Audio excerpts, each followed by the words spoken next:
Hello and welcome to regular guide. इस lecture में हम देखेंगे कैसे हम एक्सेल में डेटा इनपुट करते हैं, कैसे एडिट करते हैं, कैसे डिलीट करते हैं। ये सारी चीज़ें हम इस लेक्चर में देखने वाले हैं। तो चलिए हम स्टार्ट करते हैं। तो एक्सेल में डेटा इनपुट करने के लिए जिस भी सेल में हमें डेटा इनपुट करना है, हम उस सेल को सेलेक्ट करेंगे और टाइपिंग स्टार्ट करेंगे। न्यू यूजर करते क्या है कि जिस भी सेल में इनपुट करना होता है उसको डबल क्लिक करते हैं, क्योंकि उन्हें पता नहीं होता है कि हम केवल उसको सेलेक्ट करके भी इनपुट कर सकते हैं। जैसे यदि हमें इस सेल में कुछ इनपुट करना हुआ, हम इस सेल को सेलेक्ट करेंगे और जो भी हमें इनपुट करना हुआ हम यहाँ पे इनपुट कर सकते हैं। जैसे हम यहाँ पे अर्पित लिख देते हैं, अर्पित, तान्या, पूजा, रवि, रघु। अभी जो हम इनपुट कर रहे हैं इसी इनपुट के बेसिस पे हम पूरे एक्सेल को देखेंगे, इस वजह से हम इतनी ज़्यादा एंट्रियाँ कर रहे हैं। रघु, प्रदीप, टिंकू, राजू, प्रांजल। तो आप देखो, जिस भी सेल में हमें एंट्री करना हुआ उस सेल को सेलेक्ट करेंगे और इनपुट करना हम स्टार्ट कर देंगे। अब जैसे हमें यहाँ पे एक मंथली रिपोर्ट बनाना है, मंथली एक्सपेंस का रिपोर्ट बनाना है। जैसे हम मान लेते हैं जो अभी हमने एंट्रियाँ की, एक किसी कंपनी में काम करते हैं और इनका हमें एक मंथली रिपोर्ट बनाना है। उस मंथली रिपोर्ट में हमें मोबाइल एक्सपेंस शो करना है, ट्रांसपोर्ट कॉस्ट शो करना है, अदर एक्सपेंस शो करना है और टोटल एक्सपेंस हमें शो करना है किसी पर्टिकुलर मंथ का। तो सबसे पहले हम यहाँ पे ले लेते हैं मोबाइल या फ़ोन एक्सपेंस।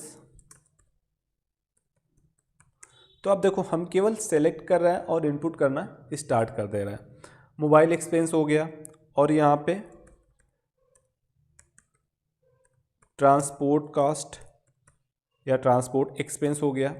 अब एक चीज़ आप देखो, जब भी हम किसी भी सेल में इनपुट कर रहे हैं और एंट्री कर रहे हैं, जैसे हम इसको डिलीट कर देते हैं। डिलीट करने के लिए हम इस सेल को सेलेक्ट करेंगे, डिलीट की प्रेस करेंगे, डिलीट हो जाएगा। अभी आप देख रहे हो यहाँ पे हमने इस सेल में एंट्री की है, लेकिन यह हमें सी में भी दिखाई दे रहा है, कॉलम सी में भी दिखाई दे रहा है। यदि हम इसका विद एडजस्ट कर देते हैं तो अब यह केवल हमें बी में दिखाई देगा। और यदि जैसे हम इसका विद कम कर देते हैं तो हमें सेल सी में भी दिखाई दे रहा है। और यदि सेल सी में हम कुछ भी इनपुट कर देते हैं तो यह पूरा डेटा हमें दिखाई नहीं देगा। इसको देखने के लिए हमें कॉलम विद बढ़ाना होगा। कैसे बढ़ाएंगे वो भी हम देखेंगे। तो हो गया, पहले में हो गया मोबाइल एक्सपेंस, दूसरे में हो गया ट्रांसपोर्ट कास्ट और तीसरे में हो गया अदर। मैं यहाँ पे आपको एक शॉर्टकट बता देता हूँ। जैसे यदि हम किसी भी सेल को सेलेक्ट करते हैं, कुछ भी एंट्री करते हैं, जैसे हमने यहाँ पे 9 एंट्री कर दिया, एंटर किया, तो हम नीचे वाले सेल में आ जाते हैं। यदि हमें इस सेल से आगे वाले सेल में कुछ एंट्री करना है, इस सेल में एंट्री किया, फिर हमें आगे वाले सेल में एंट्री करना है, फिर इसके आगे, फिर इसके आगे, इस तरीके से यदि हमें एंट्री करना है तो हम इस सेल में कोई भी एंट्री करेंगे और टैब की प्रेस करेंगे, इंटर नहीं प्रेस करेंगे, टैब। तो टैब हम प्रेस करेंगे तो लेफ्ट टू राइट की तरफ जाएंगे। तो आप देखो, लेफ्ट टू राइट हम जा रहे हैं। एंटर हम प्रेस करते हैं तो आप देखो हम कहाँ पे आ रहे हैं, अप टू डाउन, ऊपर से नीचे की तरफ। और नीचे से ऊपर की तरफ जाना है तो हम एंटर ही प्रेस करेंगे, लेकिन एंटर प्रेस करने से पहले हम शिफ्ट प्रेस करके रखेंगे। Shift enter enter enter enter enter, shift की हमने प्रेस किया हुआ है और हम एंटर प्रेस कर रहे हैं तो ऊपर की तरफ जा रहे हैं। इसी तरह शिफ्ट के साथ यदि हम टैब प्रेस करेंगे तो हम राइट टू लेफ्ट की तरफ जाएंगे। तो ये दो शॉर्टकट की हमने बताया। यदि हम किसी भी सेल में एंट्री करते हैं और एंटर की प्रेस करते हैं तो नीचे वाले सेल में आ जाते हैं, और यदि उसके ऊपर वाले सेल में हमें जाना है तो शिफ्ट के साथ एंटर की प्रेस करेंगे। किसी सेल में हम एंट्री करते हैं और टैब की प्रेस करते हैं तो लेफ्ट टू राइट हम जाते हैं, लेकिन यदि हमें राइट टू लेफ्ट जाना है तो शिफ्ट के साथ हम टैब की प्रेस करेंगे। ठीक है, तो चलिए, यहाँ पे हो गया हमारा मोबाइल एक्सपेंस, ट्रांसपोर्ट कास्ट और अदर। यहाँ पे हम एंट्रियाँ करने वाले हैं। जो भी हमारा मोबाइल एक्सपेंस होगा, ट्रांसपोर्ट कास्ट होगा, अदर कास्ट होगा, हम यहाँ पे एंट्री करेंगे। अब यदि हमें किसी भी डेटा को एडिट करना है, ठीक है, जैसे हमें यहाँ पे ट्रांसपोर्ट कास्ट की जगह हमें ट्रांसपोर्ट एक्सपेंस करना है, तो हम यहाँ पे डबल क्लिक करेंगे। डबल क्लिक करेंगे तो आप देखो हमारा कर्सर इसके अंदर ब्लिंक कर रहा है। अब जहाँ से भी हमें एडिट करना है हम वहाँ पे अपना कर्सर रखेंगे और एडिटिंग स्टार्ट कर देंगे। हम यहाँ पे कर देते हैं एक्सपेंस, या तो शॉर्टकट की है F2। हम इस सेल को सेलेक्ट करते हैं और अदर के जगह अदर एक्सपेंस हमें करना है और इसको अब एडिट मोड में करना है, तो या तो हम डबल क्लिक कर सकते हैं या तो अपने कीबोर्ड से F2 की हम प्रेस करेंगे। तो F2 हमने प्रेस किया तो आप देखो यह एडिट मोड में आ गया।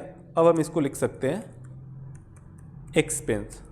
अब आप यदि लैपटॉप यूज कर रहे हो और आपके लैपटॉप में न्यूमेरिक की नहीं है तो हो सकता है कि आप F2 की प्रेस करो तो वह एडिट मोड में ना आए।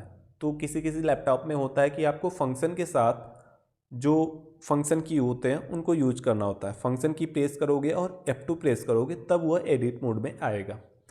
तो हमने बताया आपको कि यदि एंट्री करना है तो उस सेल को सेलेक्ट करेंगे, एंट्री स्टार्ट करेंगे। एडिट करना है उस सेल को हम डबल क्लिक करेंगे या तो फंक्शन की प्रेस करेंगे F2 तो वह एडिट मोड में आ जाएगा।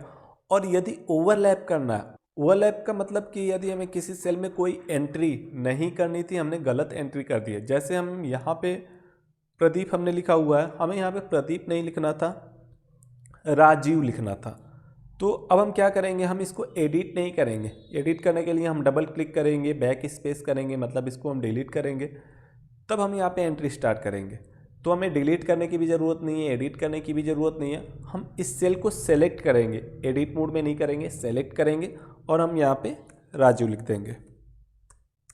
तो आप देखो यहाँ पे अब जो हमारा नया इनपुट है राजू है।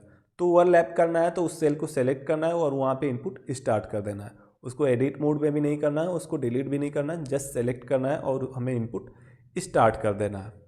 तो इसमें हमने देखा कि कैसे हम एंट्री करते हैं, कैसे एडिट करते हैं और कैसे हम डिलीट करते हैं। डिलीट करने के लिए हमने बताया कि उस सेल को हम सेलेक्ट करेंगे, डिलीट की प्रेस करेंगे। सेल को सेलेक्ट करेंगे, डिलीट की प्रेस करेंगे, या डिलीट हो जाएगा। इस लेक्चर के लिए इतना ही। Thank you.